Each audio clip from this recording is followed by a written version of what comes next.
Today, Palm Sunday, Leo XIV celebrated Mass in St. Peter's Square before tens of thousands of faithful. And in recent weeks, something has changed. Meetings with Cardinals Burke, Sarah, and Zen, a letter to the French bishops. The return of the washing of the feet to the Basilica of St. John Lateran. These are signs. But the question many are asking is this: are these gestures the beginning of a real turning point, or something else? On Palm Sunday, Leo XIV celebrated Mass in St. Peter's Square before tens of thousands of faithful. It was a scene that, in any other pontificate, would have gone almost unnoticed. But at this moment in the Church's history, every gesture carries a different weight. Every choice communicates something. And some choices, seemingly secondary, say more than many words.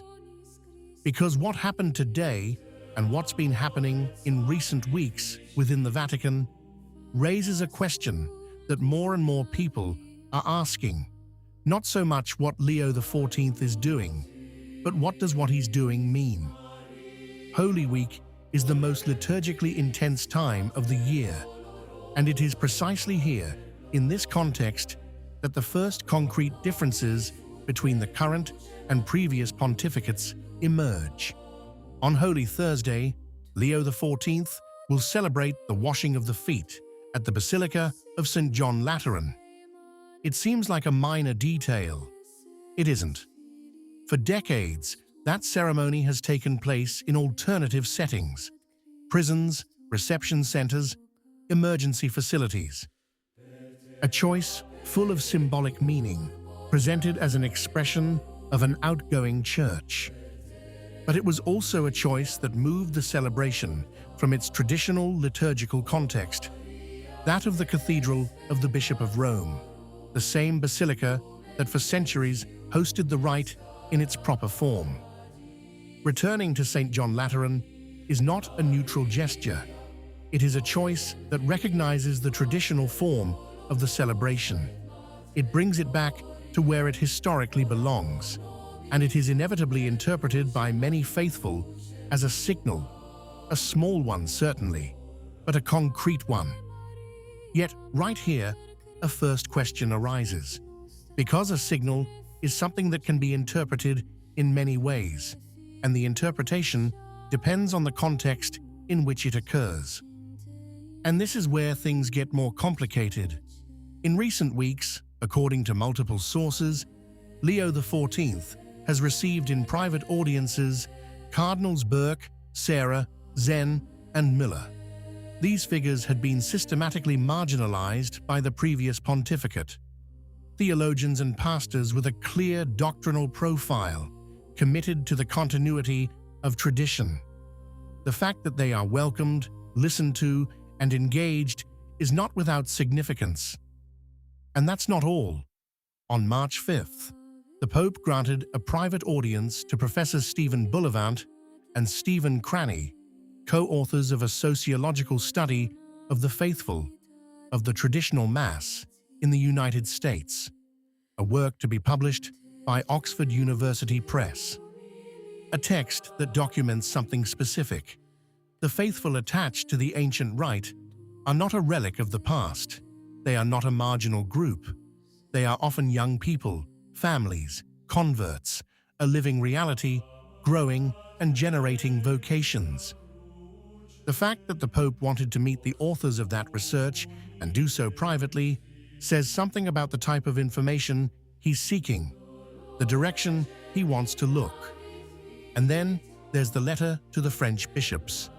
On March 26th, during the plenary assembly in Lourdes, Leo XV sent a message through Cardinal Paralin.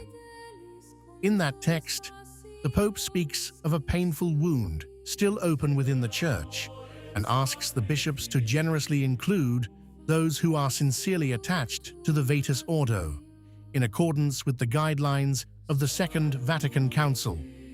It's not a revocation, it's not a formal reversal, but it's something that, even just a year ago, would have been difficult to imagine.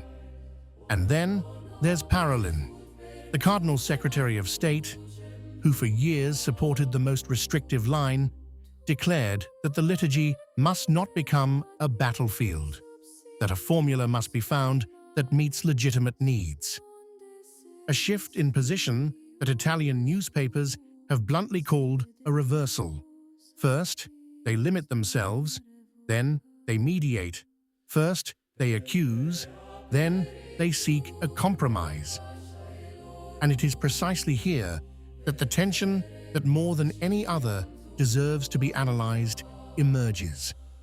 Because what is happening, if read as a whole, presents a structure that is not new. It is a recurring mechanism. A reality is being limited.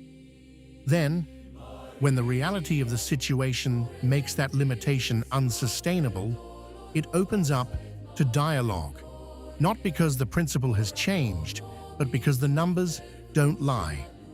Traditional communities are growing. Seminaries associated with the Old Mass are registering vocations. Young people's response to the traditional form of the rite has not diminished following the restrictions. In many cases, it has increased. And so the question that arises, increasingly urgently, is this: is this shift in tone a real turning point? Or is it a strategic response to pressure that has become impossible to ignore?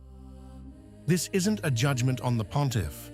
It's a legitimate question, one that anyone who cares about tradition has the right to ask.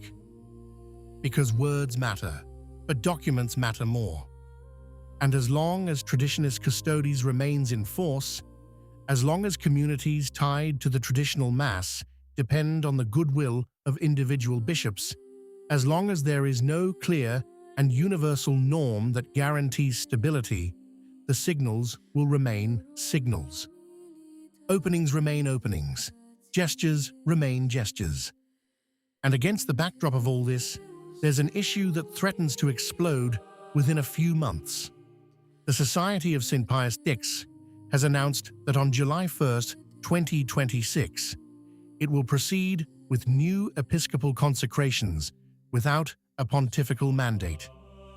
The automatic excommunication provided for by canon law is approaching, and Leo XIV faces a choice that cannot be postponed.